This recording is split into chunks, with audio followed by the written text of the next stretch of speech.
ఎందుకని? మన ఇంటికి ఎవరైనా ఒక పురోహితుడు వచ్చాడు, ఆయన వచ్చి చక్కగా సత్యనారాయణ స్వామి వ్రతం చేయిస్తే వారు ఆనందం పొందుతారు. ఏమండి ఈ మధ్య పురోహితులు ఉండట్లేదు, మేము అమెరికాలో ఉన్నాం కాబట్టి క్యాసెట్ పెట్టేసుకుంటున్నాం అంటే ఆ మిషన్ ఏముంటుంది? మిషన్ అలా తిరిగిపోతూ ఉంటుంది తప్ప దానికి రుచి ఉంటుందా, ఆర్ద్రత ఉంటుందా? మనం ఈ ప్రసార మాధ్యమంలో చెబుతున్నప్పుడు భోజనం చేస్తూ వినకూడదు, సోఫాలో కూర్చొని వినకూడదు, అదేవిధంగా పడుకొని వినకూడదు. చక్కగా కూర్చొని మనసు ప్రశాంతంగా కథలు వినాలి. అది వింటామా? చెప్పేవాడు నేనే చేయలేను, ఇంకా మీరేం చేస్తారు? కాబట్టి ఇది వినటానికి ఇది ప్రథమ శిక్ష అన్నమాట.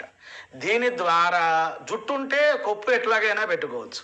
ఇప్పుడు ప్రసార మాధ్యమాల ద్వారా మనం వింటున్నప్పుడు దాన్ని అవగాహన చేసుకొని తర్వాత ఇంటిలో భక్తిగా భాగవత సప్తాహాన్ని మనం పెట్టుకున్నట్లయితే శరీరం పులకాంకురాలు అయితే మరల జన్మ అనేటువంటిది ఉండదు.